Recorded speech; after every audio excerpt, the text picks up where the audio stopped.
na biso tozana mbala oyo babengi yango mbala lang.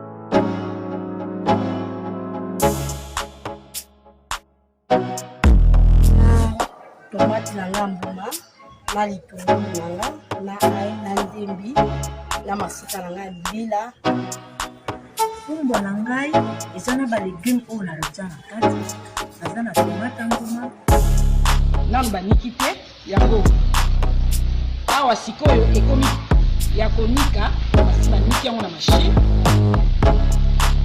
Mboloko na ngai yango.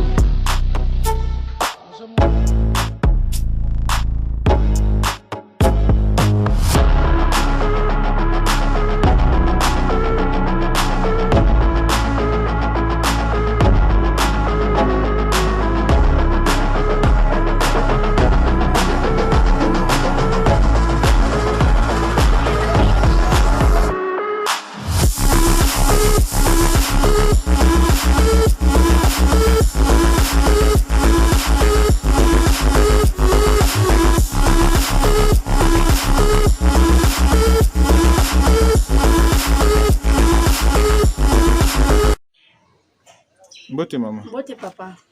Kombo na nga Ketia nafandaka na Bibwa na yeli bino balandi na nga na yeli bino recette ya lelo ya pilipili. Pilipili na ngai na kocha citron, litungulu, mungwa, pilipili na eza pembeni.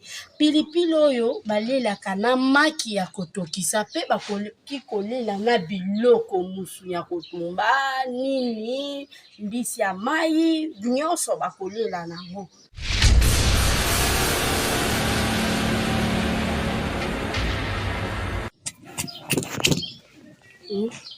Ok. Tobi kotuta pilipili na nga.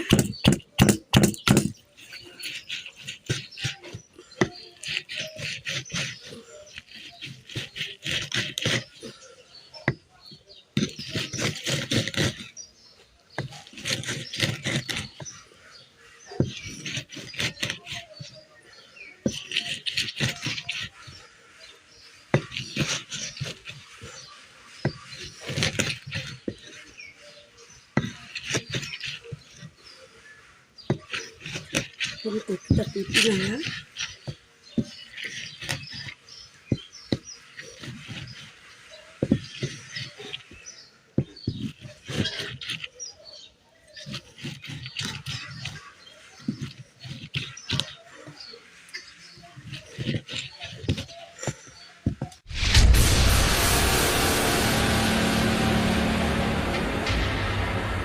Kucha matungulu na nga.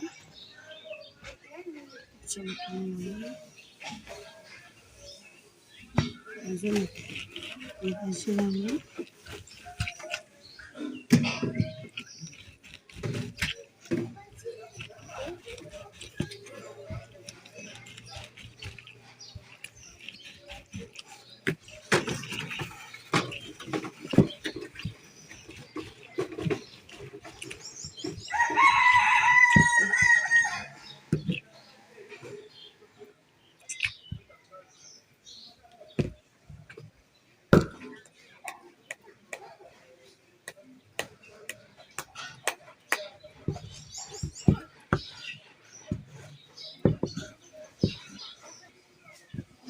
Citron na nga.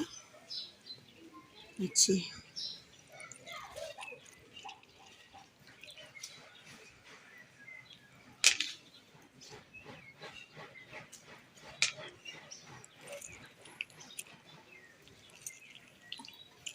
Nazotia jus na nga ya citron.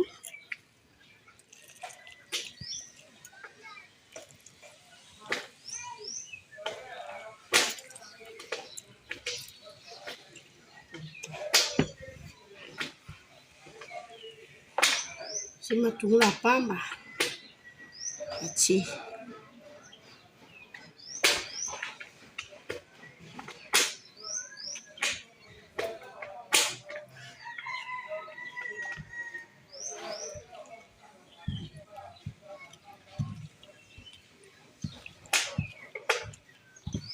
Pilipili na nga.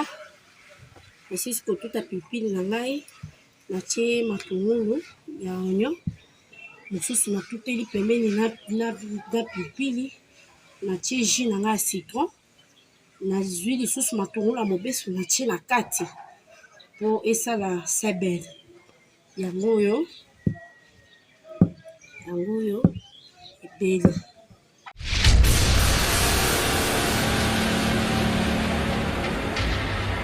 Balandi oyo bazolanda nga na moi ya lelo, nasilisi kosala recette na ngai ya pilipili na ngai yango oyo, ebeli deja. Natutaki pilipili, natie mungwa, oignon na ngai na citron na ngai, esili de recette na nga ya ndembi yango ya pilipili yango oyo. Natie na ndembi na nga likolo mpona décoration, nde na décoraka sani na nga ya pilipili. Nazosala recette na nga ya pilipili. Recette na nga ya pilipili, nazobeta maki natia maki pilipili na kati ya maki.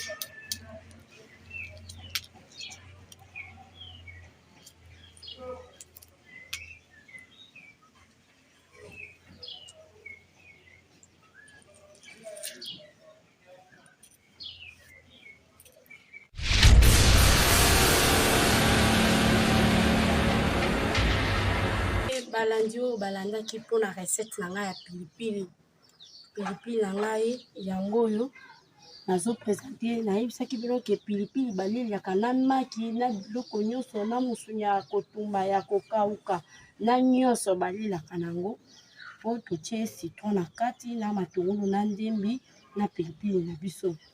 Ok, ça va. Nazwi pilipili na nga nazotia kati ya maki, natie yango wana.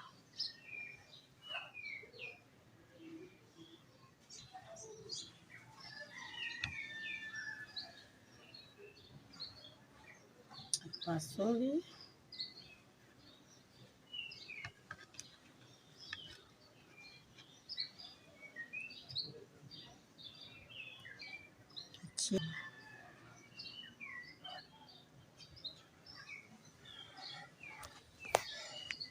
yango wana, natie pilipili na kati ya maki na nga po bakiliya yango abali yango na apeti, po maki ezalaka na zei, soki otie pilipili te okoka kolia yango te. Ok, ça va.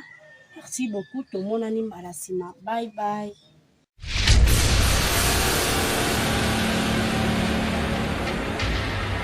Et Sagevon vous propose nos poissons du terroir qui grandit les pêchés au grand et majestueux fleuve Congo, plus précisément à Mbandaka. Donc ce sont des poissons congolais de père et de mère. Ba papa ba maman bandeko, bo lembate, bo somba nzombo mongusu, bambisi oyo, papa la bango na maman la bango azali congolais. Bo benga na numéro 082 63 55 805.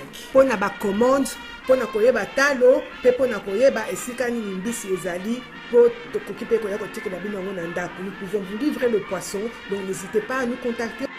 Peu importe avec quoi vous allez préparer ce poisson, il sera toujours excellent. Goût!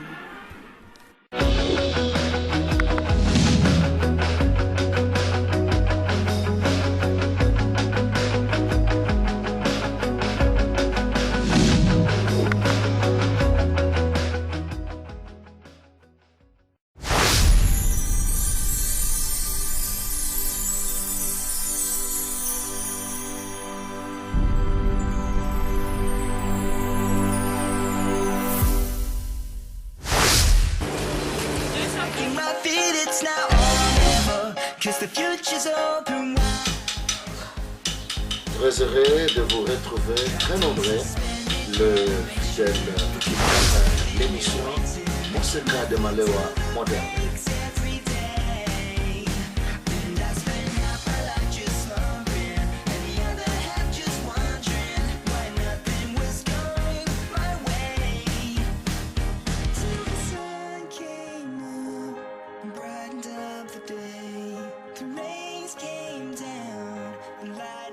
the